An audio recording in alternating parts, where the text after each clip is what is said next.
datang kembali di Inside Podcast bersama gue Tio.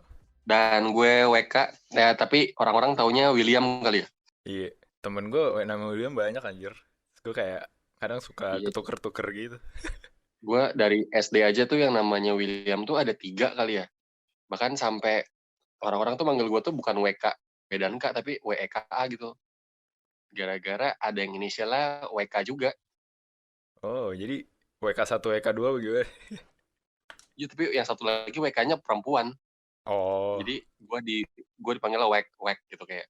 Ya udahlah, punya nama pasaran resikonya gitu ya. jadi William ini adalah temen gue waktu di UMN. Kita sama-sama jurusan desain grafis. Pernah sekelas juga, ya kan? Ya kan, kita pernah sekelas kan? Pernah. Dulu mata kuliah apa ya kita sekelas ya? Nggak tahu, gue lupa. Banyak kayaknya deh. Iya. Banyak, jir. Gila sih, UMN sekarang keren banget sih jadi tempat-tempat syuting terus ya. Jadi airport. Iya, jadi airport, jadi markas Avenger. Terakhir ada monster kepiting gue nyerang kampus gitu. Anjir itu kocak sih. Kenapa UMN anjir? Oke, Bangga lu banget, bangga. lu mau memperkenalkan diri dulu nggak? Hmm, jadi apa ya? Gue dipanggilnya biasa WK sih. Panggil Mm-mm. WK, terus juga kuliah desain. Cuma gue lulusnya nggak tepat waktu ya. Cepet ya, lebih cepet Ada dari yang telat-telat lain. dikit. Ngapain cepet-cepet lulus, Pak? Heeh. Gila. Gue suka salut lu sama orang yang lulus bisa 3,5 tahun loh. Ada emang ya? Ada nggak sih? Ih, ada weh. Nggak, maksudnya di UMN ada Ada. angkatan kita gitu, ada nggak sih? Ada. Kita kan kalau desain itu kayaknya bisa 3,5 deh. Hmm, gokil sih. Nah, jadi gue kemarin tuh kayak 3 hari yang lalu ya, atau 4 hari yang lalu. Ini kita udah mau collab dari minggu lalu ya. Iya, udah lama, Oh Pak. iya, gue sampai lupa mention. Jadi William ini juga punya podcast, guys. Iya. Namanya Wijen, podcast Wijen. William dan Netizen. Anjay. Awalnya namanya bukan itu tau sebenarnya, tapi kayaknya namanya kurang catchy gitu. Heeh. Awalnya apa namanya? Akhirnya awalnya tuh namanya tuh kalau nggak salah. Namanya kalau Terus nggak gue kayak salah. anjir. Kalau nggak salah gitu. Jadi gue dulu berpikir kayak kalau bikin premisnya, kan orang-orang suka bilang kayak gini ya. Heeh. Kalau nggak salah nih ya, gitu. Maksudnya biar nggak Oh, sotoy gitu. Terus gue pikir, iya. kayaknya susah nih diinget nih. Terus temen Heeh. gue bilang, coba lu bikin akronim-akronim dari nama lu gitu. Akhirnya gue pikir, apa ya, William dan Netizen, Wijen gitu kali. Kalau lu, kenapa namanya Insight, yo? Anjir, ini lucu sih. Jadi dulu gua mau bikin YouTube channel ceritanya. Namanya Insight. Itu gue lupa dulu tuh kenapa gue mau Hmm. ngasih nama Insight. Pak gue. Terus gue kepikiran lagi tuh mau bikin podcast kan. Ini ceritanya sebenarnya lumayan panjang sih yang mau bikin podcast, tapi gue persingkat aja. Gue mau bikin podcast, terus gue bingung nyari nama. Ya udahlah, apa pakai nama yang dulu pernah mau dipakai aja, Insight. Akhirnya cocok logi aja Insight. Apa sih ya udah narasumbernya teman-teman gue aja gitu, nggak ada orang-orang Insight aja, nggak orang-orang gitu loh Orang-orang dalam maksudnya. aja ya, yang kenal lu doang gitu ya. Iya, iya. Iya, iya. Gue kemarin dengerin beberapa episode lu tuh, yang apa sih, Papa Muda, terus yang sama Kelsey juga kemarin ya. Mm-mm. Gila sih. Gue kalau dengerin podcast lu tuh bermanfaat banget lah, berfaedah. Anjir, Beda sama kayak punya gue ya. apa aja yang bermanfaat anjir, gue aja kayak sotoy-sotoyan aja itu pada. Apalah. Tapi asik sih. Kayak lu pas lu ngerekam gitu, lu kayaknya bisa keluarin apa ya, unek-unek gitu gak sih? Nah iya, sebenarnya juga emang dari awal gue mau bikin podcast tuh ya pengen mengutarakan hal-hal yang gak bisa diutarakan sebelumnya gitu loh. Kan Iya. aneh gak sih kalau Dan lu ngomong-ngomongin yang ada di podcast tuh di Instagram Story mau berapa panjang anjir, ya kan? iya sih. Dan kayaknya nggak tahu ya. Kayaknya kalau ngomong di video nih, kayak kalau medianya YouTube atau di story, kayaknya nggak pede gitu nggak sih kalau apa ya, kayak nggak proper gitu loh. Mm-mm, mm-mm. Tapi kalau di podcast, ya lu mau tidur-tiduran, lu mau Sambil belum mandi ngerokok ya kayak, lu kan mau apa atau kayaknya, ngapain ya kan? iya. Kayak di tongkrongan cuma direkam aja gitu ya. Heeh, heeh, heeh. Iya, asik makanya kayak udah bener-bener platform yang memfasilitasi sih menurut gue sih. Nggak perlu ribet-ribet ngedit kali ya. Ngedit mah tetep kan suka ada keceplosan-keceplosan gitu. Tapi sih kalau next nih lu bikin yang kontennya eksplisit gitu, yang 21 plus gitu. Anjir. Bisa tuh boleh sih, tapi agak menggelitik gimana gitu. Takut-takut gimana gitu. Iya, yang dark jokes gitulah, yang kehidupan Jakarta gitu. Ya, bisa tuh. Jadi balik lagi ya. Kita mau mau mau collab sekitar seminggu yang lalu atau 2 minggu ya? Seminggu lah ya kayaknya. Iya, udah lupa gue lumayan Udah kali ya. lumayan lama. Jadi baru record sempat sekarang. Terus kayak agak bingung gitu mau bahas apa ya. Gue nyari browsing gitu di Quora ya kan. Apa namanya? To apa kategorinya ini. Filosofi Apa tuh? kehidupan anjay. Berat banget ini. Tapi pas gue buka, Balikan dari podcast gue aja. sebenarnya pertanyaannya ya simple-simple, maksudnya nggak kayak bener-bener apa berat-berat banget gitu loh, yang ya paling cuma apa sih kenapa kita harus bekerja bla bla bla gitu-gitu doang ya, apa itu kan semua orang bisa jawab kan. Terus gue nemu nih satu menurut gue lumayan menarik nih. Jadi ada yang nanya, Apa tuh? katanya apa hal tersedih yang lu sadari dalam hidup? Hal tersedih. Hal tersedih apa, Will? Lu kira-kira ada nggak yang lu sadari Ini gitu? ngarahnya sih ke cinta sedihnya atau ke realita kita Kayaknya sehari-hari sih. kayaknya realita deh. Kayaknya tapi kan cinta kan maksudnya juga bisa dimasukkan ke realita kehidupan sehari-hari kan. Tapi ya Iya terserah lu sih, sih. Lu kira-kira ada anjir. yang membekas di dalam otak lu gitu apa gitu, kayak wah anjir gue setelah melewati umur 20 baru sadar ternyata hidup itu seperti ini ya. Sebenarnya pertanyaannya gampang, tapi jawabannya susah sih. Anjir. Jadi hal tersedih ya. Kalau gua sih nggak tahu ya. Gua kan orangnya agak melankolis ya. Lu Putus. golongan darah apa? Gua apa ya? Gue kayak B deh. Golongan darahnya ya gak sih? Gak tahu B. lo Gue belum B. pernah. Gue waktu itu dulu pernah ambil darah, cuma gue nggak tahu. Gue nggak lihat tipe darah gue apa, kayak kalau nggak salah sih B. Gue B. Terus lu pernah baca ini nggak sih cocologi gitu, kayak apa golongan darah B itu gimana, sukanya apa gitu. Nggak. Tapi temen gue pernah kayak, yo lu tuh kayaknya B deh di golongan darahnya. Soalnya lu tuh begini. Terus gue kayak, oh aja ya udah terus. Heeh. Gua ngomong-ngomong sebelum masuk ke topik nih, kan gua dulu waktu kecil gue pernah tes ya, tes yang di mall-mall gitu loh, yang cuma 10.000, yang Hmm. lu ditusuk jarum terus dicek A, AB, B atau O kan. Hmm. Nah, pas dicek itu gue dikasih tahu gue A. Sampai sekarang gue simpen deh kartu cek darahnya itu, Ya. kasih tahu A. Nah, terus pas zaman gue kuliah, gue mulai coba donor darah, terus dites lagi kan sama PMI-nya. Pas dites itu AB, weh. Terus gue kayak, anjir, golongan darah itu bisa berubah ya? atau, atau dulu alatnya bekas orang ya? Gue kayak, nih yang bener yang mana nih? Tapi ya gue lebih percaya PMI sih. Terus gara-gara gitu, gue jadi suka ini, nyocok-nyocokin gitu. Kalau orang AB itu gimana. Terus salah satunya, katanya nih orang AB itu melankolis. Jadinya suka banget sama hal-hal yang apa sih, yang kayak sifatnya galau gitu. Dengerin lagu indie, terus yang kayak galau-galau gitu. Dan apa ya, kalau dibilang hal tersedih sebenarnya banyak sih. Kalau buat gue yang paling sedih adalah kayak apa ya, kan gue orangnya suka overthinking ya, suka mikirin hal-hal yang belum kejadian dan nggak perlu gitu kan. Dan gara-gara gue overthinking itu, akhirnya banyak kayak realitas yang nggak sesuai sama apa yang gue pikirin, gue harapin. Ya akhirnya apa ya, waktu kecil tuh gue kayak punya mimpi, misalkan, gue pingin banget nih jadi astronot gitu. Terus waktu mulai ngerti dikit zaman sekolah SD gitu, gue kayaknya nggak mungkin jadi astronot, jadi pilot aja lah gitu. Terus sekarang ujung-ujungnya kerja kantoran gue. Jauh dari mimpi tuh, yo. Iya. Kalau dulu kan mungkin kita nggak tahu ya, jadi astronot tuh harus kayak gini, harus sekolah astronomi ya kan, bla bla bla, nggak paham. Terus makin gede makin, oh iya anjir, gue kalau mau jadi astronot harus kayak gini, harus jadi scientist, harus jadi astrofisika. Kayaknya kayak semakin besar atau semakin tua umur seseorang ya, kayak mimpinya semakin kecil deh. Kita kan masih 20-an nih, masih anak-anak muda lah ya. Mungkin anak-anak muda ini mimpinya kayak, gue pingin beli rumah, gue pingin pingin nikah, gue pingin punya ini, punya itu gitu.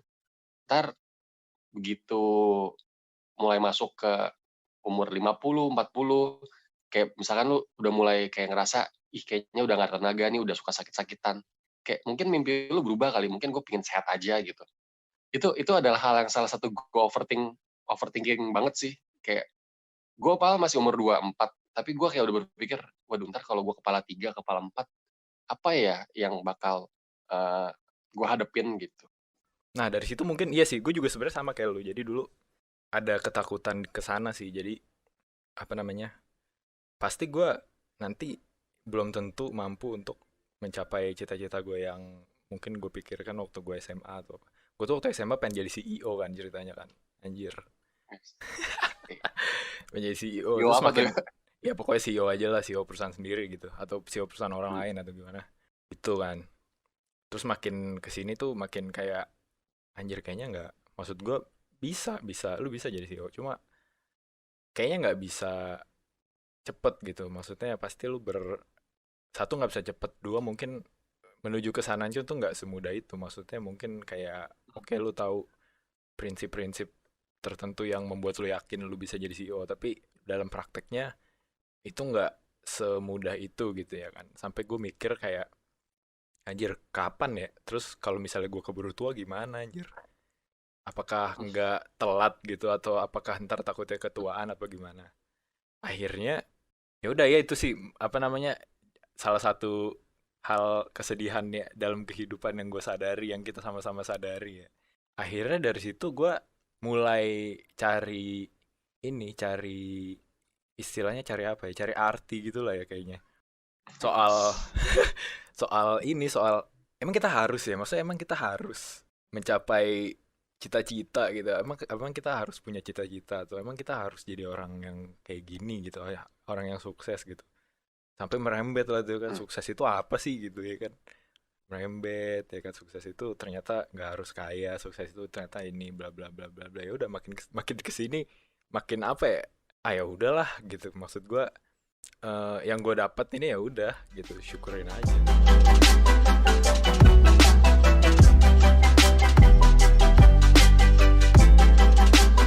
Tapi lu sekarang self employee kan? Iya, Berarti lu benar-benar nggak terikat dimanapun gitu kan? iya.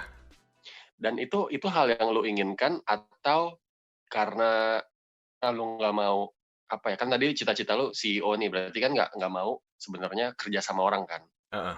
Nah, maksudnya ini memang lu udah persiapkan biar lu gue mau freelance aja deh, atau karena lu nggak mau kerja sama orang? Gua faktor yang membuat gua sekarang jadi self employed itu pertama sih gara-gara ini. Ya karena keadaan aja sih kayaknya. Apa namanya? Gua waktu pertama kali yang harusnya orang-orang itu udah memulai karirnya, gua itu udah kena sama ini, udah dikenalin sama sama dunia ini yang gue jalanin sekarang. Jadi kayak terbutakan gitu loh. Jadi rewardnya itu menurut gua dulu sih gue menganggap reward itu ya gaji gitu, ya kan? Hmm. Karena gue lihat kayak gue hitung-hitung apa segala macam, oh ini gue akan lebih profitable nih kalau gue kayak gini kerjaannya gitu. Ya udah gue terjebak di situ sampai beberapa tahun ke belakang. Itu salah satu. Tapi sebenarnya sebenarnya sih kalau dari faktor keinginan ya, keinginan gue tuh dari dulu ya di drive-nya sama sama yang apa yang menurut gue itu valuable buat gue. Sekarang sekarang justru malah gue pengen kerja anjir. Eh, Iya. kenapa, Soalnya gue kenapa lu pengen kerja sekarang? Bukannya lu gue udah nikmatin kan? Nggak apa ya? Gue nggak tahu sih pressure-nya lebih pressure self employee kah atau lebih pressure kerja sih. Tapi kenapa lu pingin sekarang tiba-tiba pingin kerja? soalnya ini apa namanya kalau kalau posisi kayak gue sekarang ini investasi lu mungkin adanya cuma di ini, cuma di finansial, tapi kalau Hmm. apa namanya investasi kepada personality lu atau kayak apa soft skill lu apa segala macam itu nggak signifikan, nggak ada hal yang bisa gue pelajarin banget gitu loh buat gue siap terjun ke dunia sosial gitu, dunia yang penuh dengan sosialisasi. Jadi gue nggak ada skill buat gimana cara mempersuade orang gitu. Gue nggak ada skill buat gimana cara approach orang apa segala macem gitu. Kayak pokoknya hal-hal yang berhubungan dan berkaitan dengan orang lain gitu, kayak sinergi apa segala macam, kerjasama, itu gue nggak bisa. Jadi gue, kenapa gue pengen kerja, karena gue pengen improve di bagian itu sih. Dan apa ya, dulu waktu kita kuliah kayaknya nggak dapet soft skill education itu nggak sih? Sebenarnya kalau sebenarnya ada, cuma kita nggak sadar aja. Jadi kita nggak tahu kalau itu tuh hal penting gitu loh. Jadi ya udah, bodo amat lah, nggak usah. Kan lu kalau misalnya kayak masuk ke apa sih, UKM gitu ya kan, atau kayak lu Mm-mm. masuk ke dulu tuh ada apa sih majalah ya, Masterpiece, atau satu lagi apa sih, Ultimax gitu Di misalnya. Max gitu ya. Kalau lu masuk masuk situ, menurut gue lu akan dapet sih. Terus dulu waktu zaman lu kuliah lu ikut-ikut gitu ya, Imago Ikut, cuma dan gue lain-lain. coba gue jadi orang yang di balik layar, jadi gue nggak ada. Jadi kayak ya udah, lu yuk lu bikin ini, bikin, ya udah kelar, habis itu nggak ada apa-apa lagi. Jadi Oh. nggak ada skill yang diasah gitu sih, gitu. Nah, kalau kalau gue kayak kebalikan dari lu gitu loh. Waktu kuliah nih, gue Hah? nggak pernah sekalipun ikut event desain loh. Kenapa? Buat teman-teman desain yang mendengarkan, maaf ya. Kenapa? Gue gue kuliah desain, terus apa ya? Tapi nggak pernah ikut satupun event desain nih, kayak Imago gue nggak pernah submit. Bener gak sih Imago itu ya? Ya Sorry, emang gue Imago yang itu tugas akhir ya? tugas akhir. Oh, nggak. Kalau tugas akhir kan itu seleksi kan, dikurasi kan. Heeh. Multigraph kali. Yang disubmit itu apa ya? Ultigraph ya, Ultigraph. Kayak Mm. dulu di UMN tuh ada Ultigraph, terus ada juga apa sih, event-event desain tuh kan dulu kayak ada saklar lah, ada apa gitu yang kita bisa Iya ya. pameran gitu kan. Heeh. Gue nggak pernah submit loh, sama sekali. Nah, bahkan jadi panitia pun ya waktu itu juga nggak diajak sih, tapi kalau diajak pun gue ngerasa kayaknya gue bukan di sini gitu, apa ya, passionnya gitu. Kayak gue Hmm. ngerasa nggak ngerasa salah masuk jurusan sih. Cuma waktu dulu apa ya, kan gue berpikir ya, kan kita kuliah satu angkatan desain itu ada 400 ya, 400 orang. Mm-mm. Gue berpikir, kalau semua belajar desain, kayaknya yang lebih jago daripada gue banyak nih. Yang bisa gambar lebih bagus banyak. Yang Mm. udah punya identitas desainnya juga banyak. Terus gue berpikir, waduh, gue bilang gue pasti kalah nih. Akhirnya gue dulu mainnya ke ini acara-acara tetangga, ke acara ilkom gue. Jadi Kayak di panitia. kampus gue, iya di kampus gue kayak tiga tahun ya atau 4 tahun gitu. Gue ikut event ini, lu tau Miss Women gak dulu? Mister Iya, Miss, tahu. Miss Tahu, Women tahu. gitu. Nah, gue ikut itu, terus masuk divisinya, divisi yang nggak berhubungan sama desain, kayak gue masuk acara. Nah, jadi sebenarnya gue belajar soft skill-nya itu kalau di kampus dulu gara-gara ini. Kan kalau kita di divisi acara tuh, apa ya, anak acara itu kan harus bikin event, bikin timeline, ya berhubungan sama eksternal kan, kayak kita kontak vendor, kontak venue, sponsor gitu. Nah, yang bikin gue ngerti kayak, oh kalau ke company itu, kalau bagian sponsor, ngomongnya sama orang ini, divisi ini, caranya gini, oh benefitnya gini. Jadi kayak, apa ya, itu menurut gue berharga banget sih, gara-gara organisasi itu. Berarti lu sekarang udah soft skill udah ada lah ya, maksudnya udah ke Nah, kalau gue sekarang patri. kebalikannya. Kalau gue kebalikannya sekarang, kayaknya gue kalau kan gue sekarang kerjanya markom ya, markom. Nah, tapi gue tetap bikin desain sih. Mm-mm. Cuma 70% lebih ke orang, maksudnya kayak pitching lah, terus ajuin proposal, bikin event, bikin apa sih, bikin gathering gitu. Jadinya jadinya gue sekarang malah kurang terasah di apa ya, di teknik desainnya gitu. Hmm. Kayak gue kan, kalau gue liatin lu kan, lu bikin UI. Mm-mm. Kemarin gue liat apa sih, bikin text ID ya. Iya. Heeh. Nah, maksud gue kayak pas gue liat, anjir keren juga nih, gue bilang nih keren-keren gitu. Tapi gue kayaknya nggak bisa deh ke arah kayak gitu, ke yang terlalu teknis gitu. Dan gue nggak tahu sih, gue jadi ngerasa sedih atau enggak, karena kan kalau di Instagram kebanyakan temen-temen gue desain kan. Jadi pas gue ngeliatin si A bikin ini, si B bikin ini, kayak keren banget gitu, tapi kayaknya gue nggak bisa segitu deh. Itu sih yang bikin gue sedih sekarang. Hard skill sih menurut gue gampang sih di developnya ya, menurut gue ya, ketimbang soft skill. Soalnya soft skill tuh kayaknya kalau tapi gue nggak tahu juga ya. apakah emang sama ya? Maksudnya tergantung gitu, tergantung kapabilitas orang ya. Bisa aja dia justru lebih jagonya menyerap soft skill gitu ketimbang hard skill. Terus ada juga mungkin orang yang lebih condongnya lebih bisa menyerap hard skill daripada soft skill gitu. Nggak tahu juga ya gue ya. Kalau kalau gue sih ngerasa kayak gitu sih. Gue kalau kayak aduh susah banget gitu. Tapi kayaknya kalau disuruh belajar soft skill gitu gue kayak lebih oh ya udah deh gue coba deh.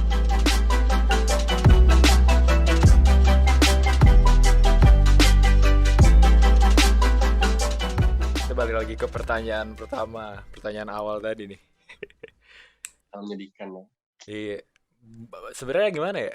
Mungkin kalau misalnya gue elaborate lagi pertanyaannya mungkin gimana ya? Kayak hal yang menyedihkannya tuh kayak yang tadinya kita maksudnya yang tadinya kita anggap hal ini tuh ya biasa aja mungkin ya. Terus pas kita sadar, oh ternyata ini sad juga gitu. Ternyata ini menyedihkan juga gitu. Kira-kira ada lagi nggak? Hmm, sebenarnya menyedihkan ya. Berarti kayak asmara tuh bisa ya? Bisa. Ada sih. Mm. Jadi misalkan nih, gue nggak tahu, gue suka bertanya-tanya gitu. Mm. Misalkan, lu kan udah nikah ya? Heeh. Nah, lu ngelewatin nggak sih kayak quarter life crisis di mana lu ada di persimpangan jalan nih, lu ngerasa gue kejar mimpi personal dulu atau gue kejar mimpi bareng-bareng.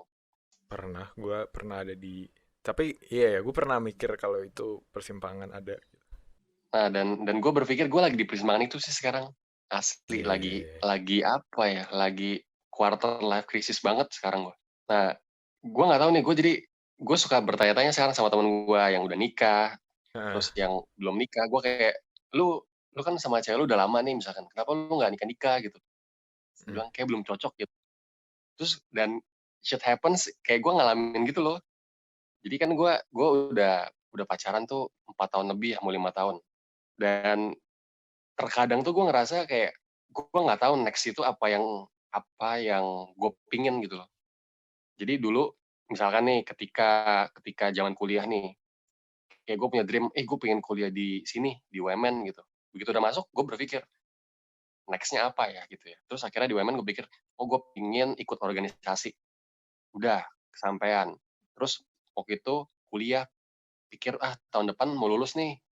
Kayaknya kalau lulus sendiri nggak seru ya, tapi kalau punya pasangan seru ya. Akhirnya punya pasangan, lulus. Nah, setelah punya pasangan tuh kayak muncul lagi pertanyaan itu, yuk, selanjutnya apa gitu, next-nya apa gitu. Ya mungkin lu ada saran nggak nih, yuk? Kan lu sudah mengalami nih, lu sudah mengalami. Nggak tahu ya kalau gue kan soalnya tiap orang kasusnya beda-beda kan. Mm, Mungkin kalau di gua, kalau di gua, kalau di gua sih gini. Jadi gua kayak itu kan tadi lu bilang kayak ada persimpangan gitu kan. Kayak ada mm, persimpangan gitu. Gua lebih ke diri gua dulu atau gua harus sudah mulai mikirin pasangan nih. Maksudnya harus ke arah memiliki pasangan gitu ya kan. mm, Gua agak sedikit gua tweak gitu. Jadi kenapa gua nggak komunikasiin aja ke pasangan gua gitu. Kalau bisa aja mungkin kayak gini, gua bikin persimpangan itu menjadi satu tujuan gitu. Caranya kalau dengan cara gue ya, oke, apa namanya, kita coba apa namanya, cari diri kita tuh di sebuah hubungan berpasangan tuh apa gitu. Nah dari situ kan bisa kita tarik tuh, maksudnya bisa kita kategorikan di tempat apa namanya, tempat kita mencari jati diri kita lah istilahnya gitu ya kan. Terus apa namanya, gue komunikasiin ke dia, gue mau ngapain gitu dalam hidup gue mau jadi apa gitu atau mau kemana arah tujuan gue. Nah dari situ mungkin kita berdua sama-sama tahu gitu, oh lu mau ke sini, gue mau ke sana, ya udah, kita kan udah paham tuh jadinya, maksudnya udah ngerti gitu kalau pasangan kita maunya ini, maksudnya mau arahnya ke sini dan gue maunya arahnya ke sana.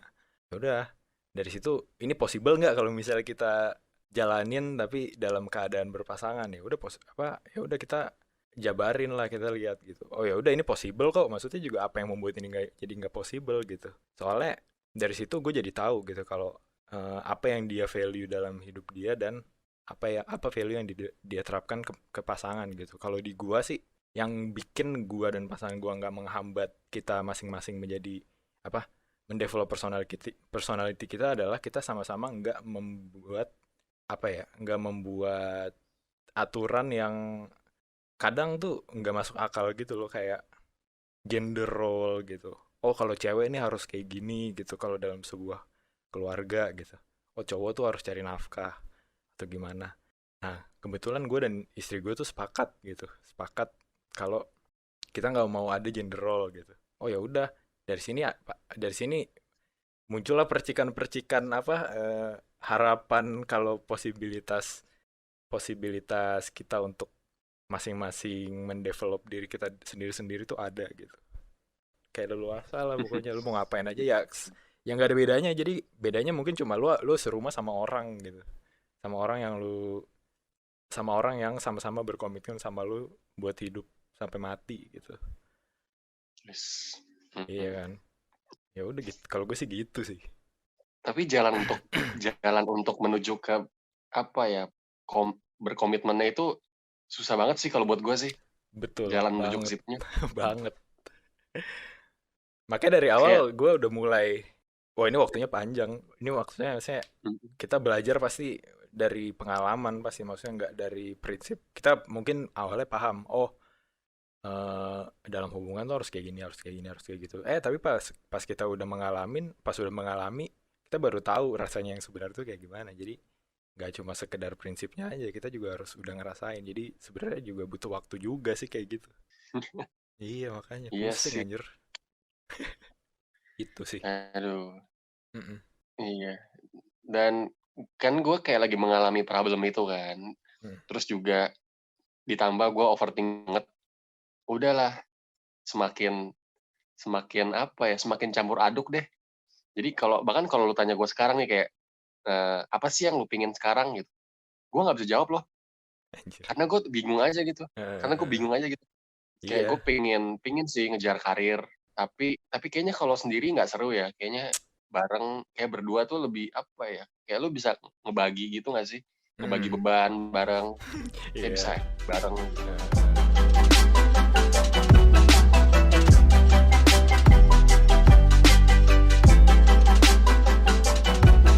Iya itu quarter life crisis. Welcome to quarter life crisis. Aduh, gue berpikir apa sih quarter life crisis sih? Kayaknya nggak terlalu gitu deh. Tapi sekarang gue benar-benar, oh anjir ini quarter life crisis nih. Ini baru quarter loh, belum midlife loh. Kalau midlife itu gimana sih? Gue jujur loh belum pernah tahu loh. Katanya sih kalau midlife ya, kalau quarter kan katanya ya dialaminnya dari umur 18 sampai berapa gitu, 20 hampir 30 gitu. Terus kalau midlife itu ya pertengahan umur lifespan manusia kayaknya sih. Rata-rata kayak mungkin 40 ke 50 ya kayaknya paling. Heeh. Itu apa yang di crisisin lagi sih kalau umur-umur segitu? Nggak tahu ya.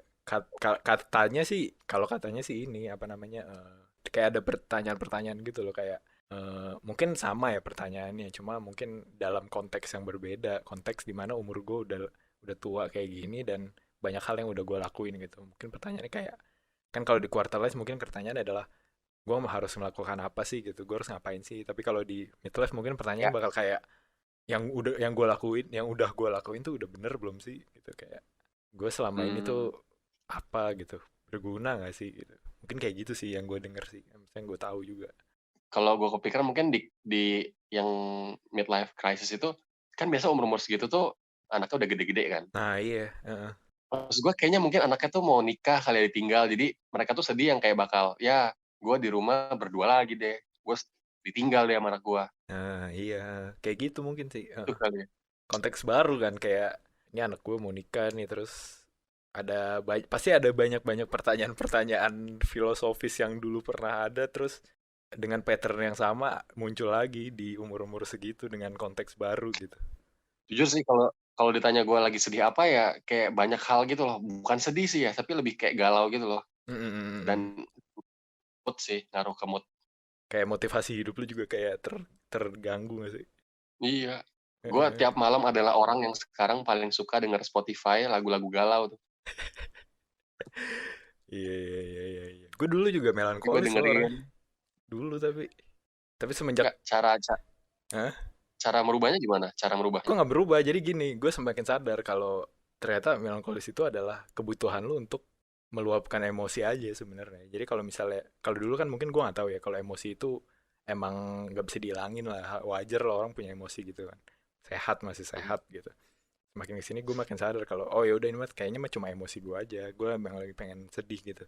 Ya udah gue kalau misalnya pengen sedih ya gue nangis aja gitu, nonton video apa kayak yang bikin gue nangis gitu, habis nangis ya udah lega gitu sih. Tapi sampai sekarang itu masih lu menggunakan cara yang sama atau sekarang udah nggak kayak dulu? Makin kesini makin eh gimana ya, gue udah jarang sih justru, malah kayak lagi pengen sedih nih enggak, gue udah jarang lagi pengen sedih gue anjir. Tapi kadang jarang tuh bukan berarti nggak pernah ya, tapi pernah sekali dua kali gitu kayak, dan gue saking jarangnya jadi nggak sadar juga sih, jadi kayak tiba-tiba aduh gue nonton yang nggak ada hubungannya sama sedih-sedih aja gue bisa sedih. Kalau di Indo ya gue bingung ya, kalau di Indonesia itu misalkan nih ada orang kayak depresi, sedih gitu. Hmm. Pasti sama sama sebagian besar orang kan akan dibilang, "Udahlah lu nggak usah sedih-sedih, lu nggak usah ini, lu berdoa aja," gitu kan. Heeh. Padahal kalau di luar, di khususnya di luar Asia ya, di negara-negara Eropa itu sebenarnya masalah psikologi ini kayak quarter life crisis lah, masalah kepercayaan diri lah, masalah apapun lah yang sifatnya sama psikis, itu sebenarnya penting banget sih. Parah itu emang penting banget. Kayak kita nggak bisa sembarang ngomong, misalkan nih ada di tengah jalan orang nangis-nangis gitu, dibilang, "Ih orang gila," gitu. Nggak sesimpel itu gitu loh. Iya iya, bener, setuju sih. "Ih orang autis," gitu. Mm, mm, mm, "Ih orang cacat," kayaknya nggak sesimpel itu loh. mm, mm, mm, mm. Ada mental health issue yang penting gitu. Tapi gue sedih sih kalau gue ngeliat di Indo kayaknya ngecapnya gitu gampang banget gitu. Kayak kan sebenarnya mental health juga nggak apa namanya, nggak cuma nggak, kan ada yang mild juga kan, maksudnya kayak ada yang cuma Mhm. anxiety gitu, ada yang mungkin cuma Iya. apa sih, panic attack gitu atau segala macam. Orang mikirnya nggak, itu ya udah anjir, nggak bukan hal yang gimana gimana, biasa aja, dan itu bisa diobati dengan macam-macam placebo placebo effect gitu, kayak macam berdoa lah apa gitu, ibadah segala macam ya, ya bisa sih, tapi untuk sementara, antar besoknya begitu lagi.